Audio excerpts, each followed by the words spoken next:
that say you might be saved? For there is none other name under heaven given among men whereby we must be saved. Come, that you must be saved. Right? You might be saved, because we got men that's calling on the name, man, but they wicked as hell. But they lose faith, man. Yep. They lose faith. And the reason why I say you must be saved, because the Most High is a man that he should not lie. You see, so he gonna raise up Israel. He gonna give us that deliverance, that victory through the Spirit of the Most High and his Son. And just like they was talking about, he is that rock. Yahweh Shai is that rock. And just like the brother said, we are them lively stones. And he gave the keys to Peter. Okay? He gave them keys to Peter. And what's the keys? His name, to open the door. Pursuing to John chapter 10, the first verse. And I got this, Matthew 16 and 18. And I say also unto thee that thou art Peter, upon this rock I will build my church, and the gates of hell shall not prevail against it. What's the gates of hell? All these philosophies. All these doctrines that they teach are contrary to the Bible, contrary to the covenant of the Most High and his Son.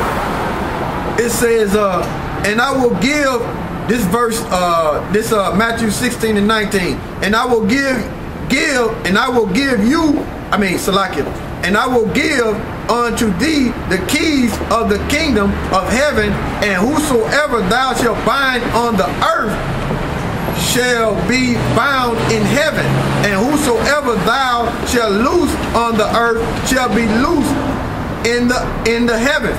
So the one that confessed that name and got the keys of the Most High and his Son, they're gonna be bound in the heavens. Like the brother was saying earlier, you're gonna have a good report if you do according to the Heavenly Father and his Son. But the ones that's loose, the ones that's rejected and overthrown and destroyed, they're gonna be destroyed on this earth. Just like the name, just like the Most High gave them a bad report in the heaven. When you don't confess that name, the Most High wiped out, say, you blotted out. You're gonna be destroyed on the earth.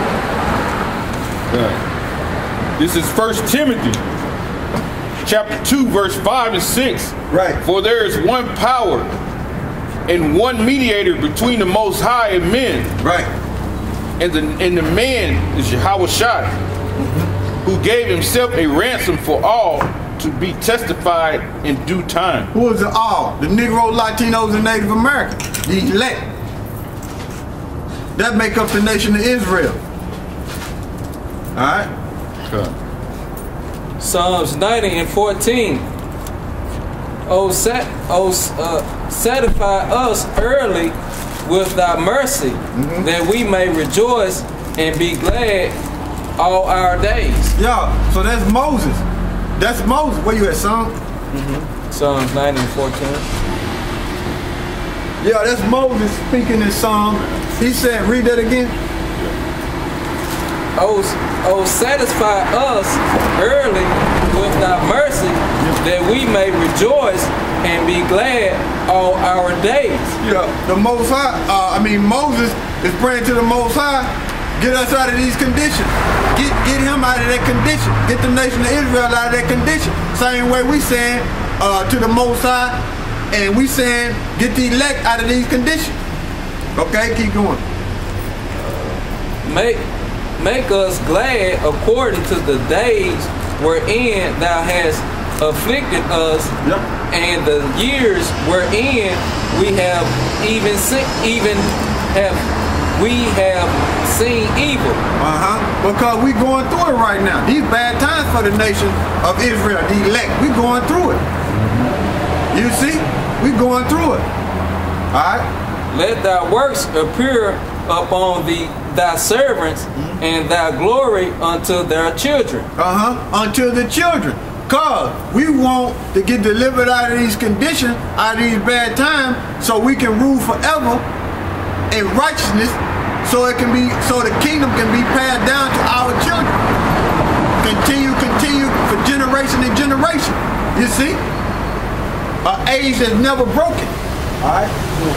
And let the beauty of the Lord our God be upon us, and establish thou the works of our hands upon us. Ye the works of our hands is established through it. This is Psalms 102:15. So the heathen shall fear the name of the Lord Yahweh. Yeah, because right now they don't fear. So when the Most High raised us up and he destroy America and show his power, the heathen's gonna fear.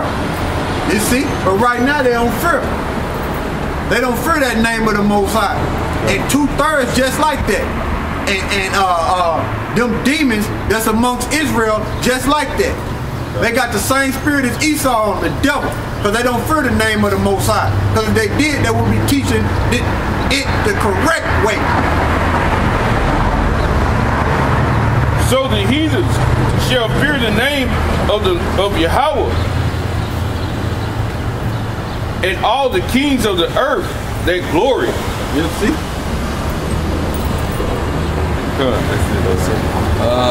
Romans 10:13. For whosoever shall call upon the name of the Lord shall be saved. So they'll use that right there. Give me Joel to add on. I think it's like 2. Joel 2 and I want Kyle to give me 2 and 32. Hold on, let me see. Yeah. Finish what you got.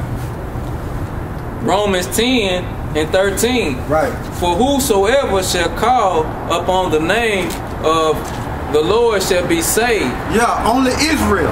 But so in Acts chapter 2, I think it's around the 18th, 20th verse. Read that from 18 on down, I want to say. When it say, ye men of Israel, if you call on the name of the Most High. And that's what that's talking about. But these demons use that scripture thinking Paul talking to everybody. When Paul is talking about the Israelites, the elect that's in Rome. You see? Because Israel was scattered everywhere. Read that again. It tells you that in Romans 9, the 9th chapter, and Romans the 10th chapter, who Paul was writing to. And the Gentiles and the Greeks that's in there is talking about Israelites. That's it. Romans 10:13. For whosoever shall call upon the name of the Lord shall be saved. Right. How then shall they call on him in whom they have not believed? When they gonna call on that name? What is Paul talking about? Gonna be saved from what? Let's see. Give me Joel 2 and 32. Joel 2:32. And it shall come to pass that whosoever shall call on the name of the Lord shall be delivered. From what? Let's see. For in Mount Zion and in Jerusalem shall be deliverance, as the Lord hath said it. And it shall be the remnant whom the Lord shall call. The remnant, the elect. And then when you read that whole chapter, it's talking about missiles. It's talking about nuclear destruction. So that's what it's talking about. Whosoever call on it at that time, and during these tribulations, the one that endured. So it's not talking about everybody. It just said a remnant. You see? Stupid. Go back to this one. Romans 10:14. Right. How then shall they call on him in whom they have not believed? So you supposed to call on Yahweh Shem Yahushua. That's what we doing, confessing the name so you would know what to do. So you would know what name to call on. Can you read? And how shall they believe in him of whom they have not heard? And how shall they hear without a preacher? How should they hear? Without a preacher. How?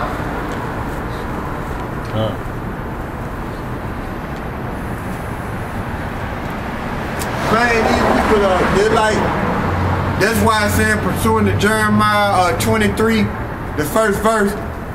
Woe unto you, pastor, to scatter my flock, my sheep.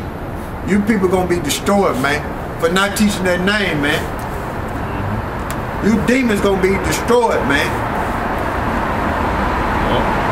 And then, like I say, I know Israel ain't got no attention span.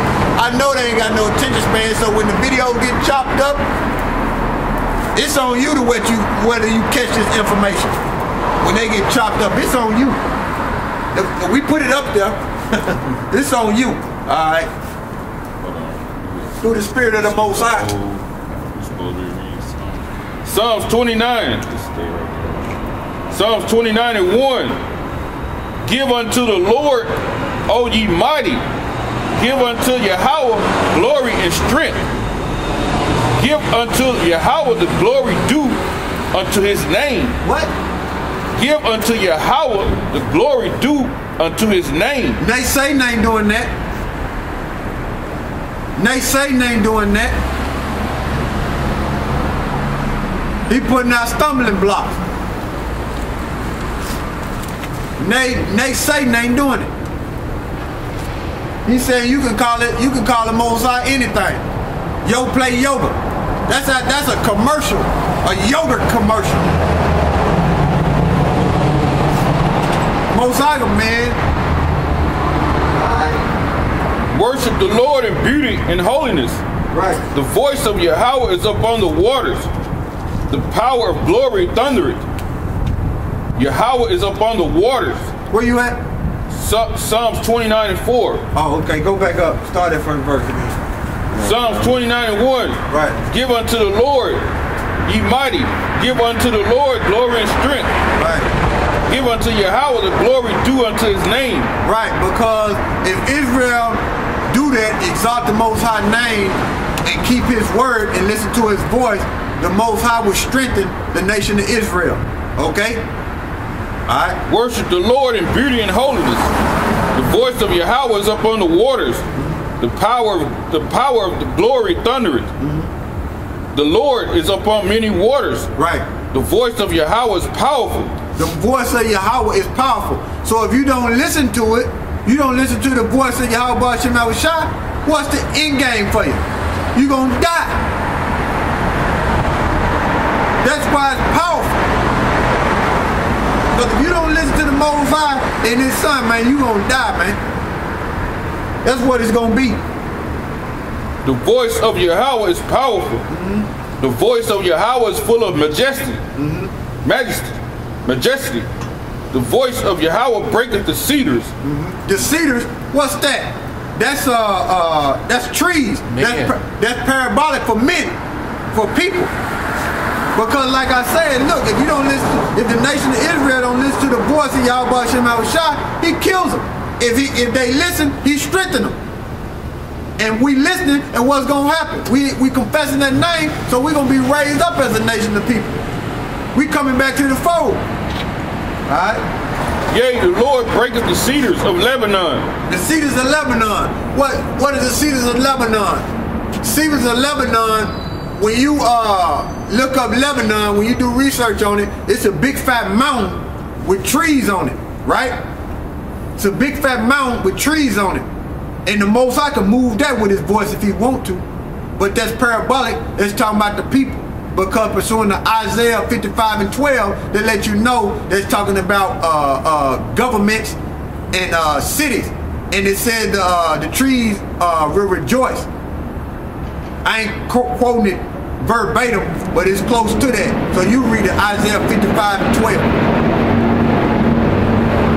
Isaiah 55 and 12. For ye shall go out with joy and be led forth with peace.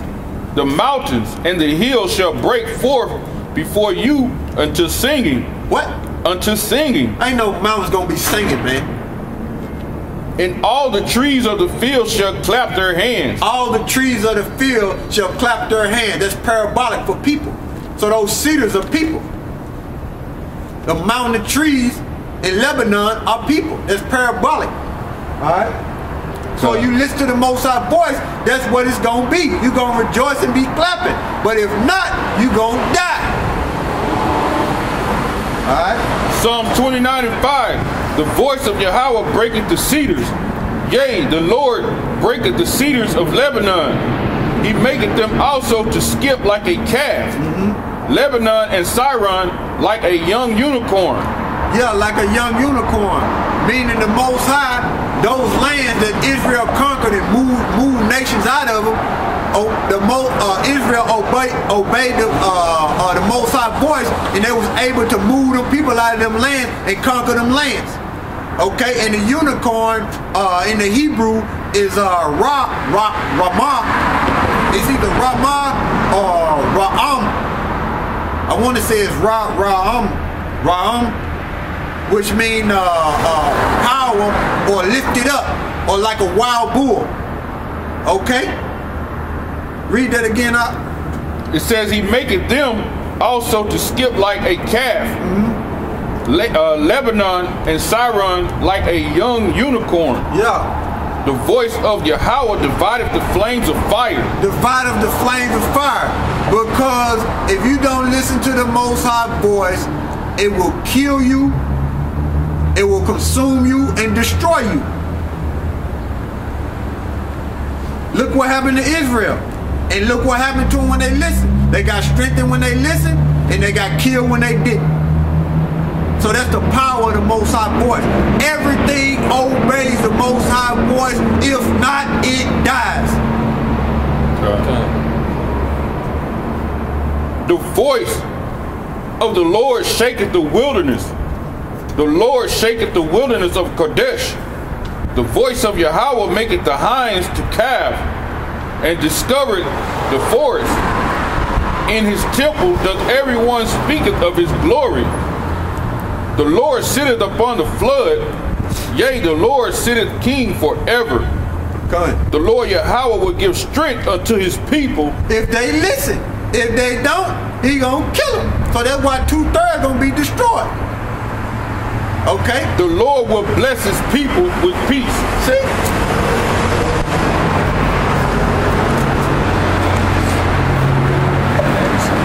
And pursuing the 1 Thessalonians, what is it? 1 Thessalonians chapter 2, when they say Yahweh shall come, and out his mouth gonna be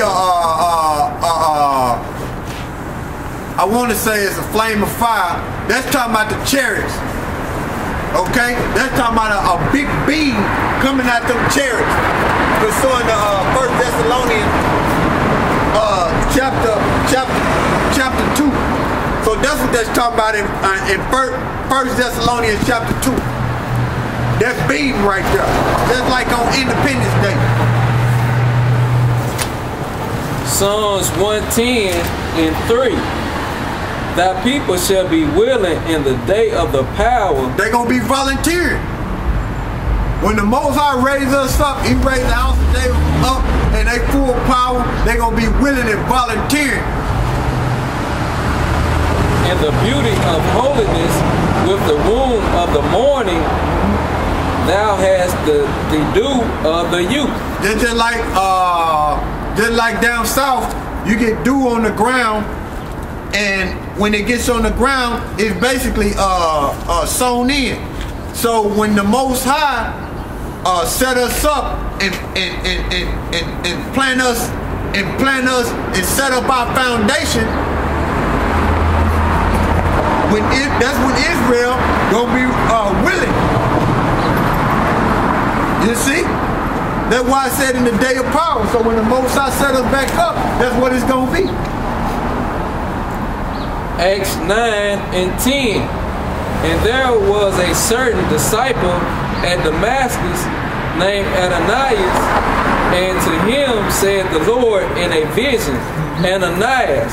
And he said, Behold, I am here, Lord. And the Lord said unto him, Arise, and go into the street which is called Straight, and inquire in the house of Judas for one called Saul, for Taurus, of Taurus, for behold, he prayeth, and has sent in a vision a man named Ananias, coming in and putting his hands on him that might be received in sight. See, because what had happened right before that, Paul was on his way to Damascus, right? And the Most High blinded him. Then Ananias answered, Lord, I have heard by many of this man, how much evil he has done to the saints of Jerusalem. Because Paul used to what? When they used to preach, Paul used to persecute the saints, man. He used to take them and beat them and put them in prison and stuff like that. All right, let me say this, like what I was quoting was in 2 Thessalonians 2 and 2 Thessalonians 2 and 2 and 8. That's what I would mean to quote. 2 Thessalonians 2 and 8, not 1 Thessalonians chapter 2. What I was quoting is 2 Thessalonians 2 and 8. That's for that. You know, sorry about that. Acts 9 and 14.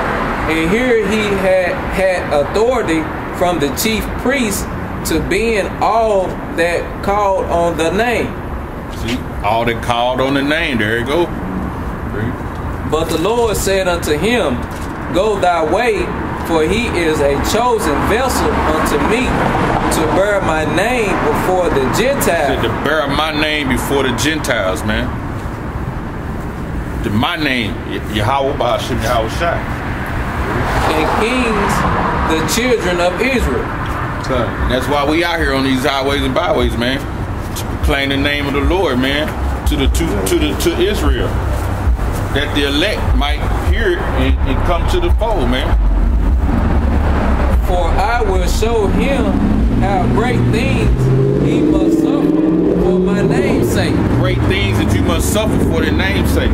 So we know what Yahweh Shai suffered. We know how he suffered. So we got to actually suffer the same in order to get the kingdom of heaven. He had a hell of a ride, man. We ain't gonna have no easy ride, and then we would just, you know, just lollygag it to the kingdom of heaven. Nah, man, we're gonna have to suffer, and that suffering gonna come when soon as they start that chip, when that famine, when that pestilence come, when that chip come, when them race wars come, when martial law comes, and when the missiles come, man. That's that test, man. And we got to go through them tribulations, man. To be deemed worthy to get into the kingdom of heaven, man. And that's why we got to stand fast by the name, man, and endure to the end, that you might be saved, man. Yeah,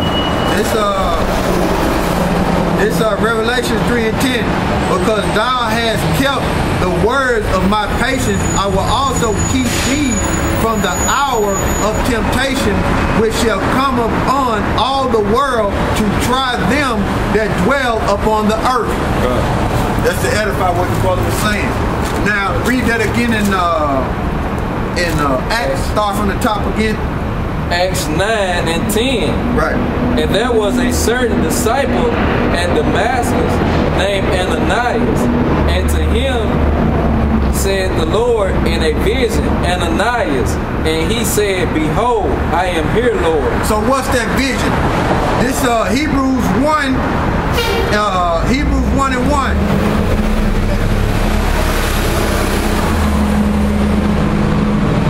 Hebrews 1 and 1.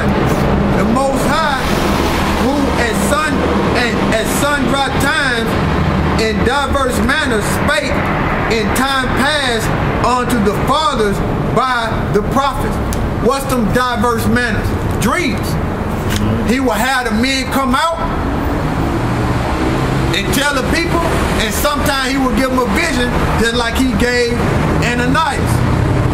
And this right here in Job 33 and 15, in a deep, Job 33 and 15, in a dream, in a vision of night, when deep sleep falleth upon man, and slumber upon the bed, then he opened their ears unto men and sealeth their instructions. So that's how the Most High give it to you. He put you in a deep sleep, in a dream, and he give you that vision. Just like he gave Ananias about Paul. Alright? This is Acts 5 and 38. And now I say unto you, refrain from these men and let them alone. Hold on. Finish that off. Yeah. Acts 9 and 11. And the Lord said unto him, arise and go into the street which is called Straight, and inquire. The street meaning upright. That's what that means. That don't mean hardness. When you look it up, it means upright. Okay? And the Lord said unto him, arise and go into the street which is called Straight, and inquire in the house of Judas for one called Saul of Tarsus, for behold, he prayeth. And Saul, that was Paul pursuing, that was Paul, and Paul was an Israelite pursuing the Romans chapter 11. And here go a picture of Paul right here. Here go an icon of Paul, right?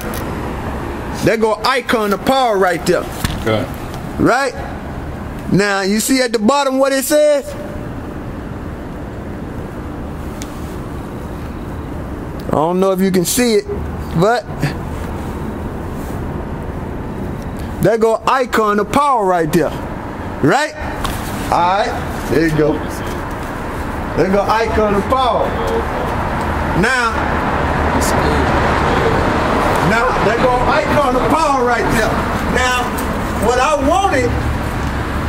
wanted to prove that Paul was a dark-skinned man and he was an Israelite pursuing the Acts. Let me see. Acts. Oh, what you got? Oh, what you got? No, we all doing it in the name of Yahweh Shemel Shai. Acts 21 and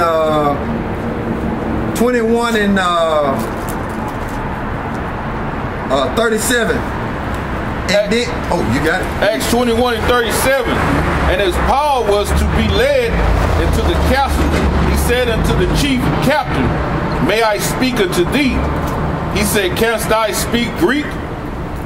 Art not thou that Egyptian, which was before these days? So he mistake Paul as an Egyptian. We all know the Egyptians is black. So I just showed you an icon of Paul in the 14th century. You see? So we all read that again.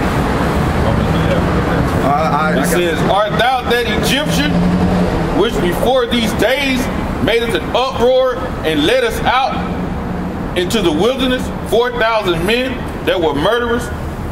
But Paul said, I am a man which am a Jew of Tarsus. What? A Jew of Tarsus. So Paul telling you he not no Egyptian. Good. So he telling you he not no Egyptian. Okay? Hold on, let me get this in. Hold on, let me get this. I'm loaded today. But Paul said, I am a man which am a Jew of Tarsus. That's over there in, Paul was from Turkey. Okay? A city of Cilicia, a citizen of no mean city. And I beseech thee, suffer me to speak unto the people. Keep going. And when he had given him license, Paul stood on the stairs and beckoned with the hand unto the people.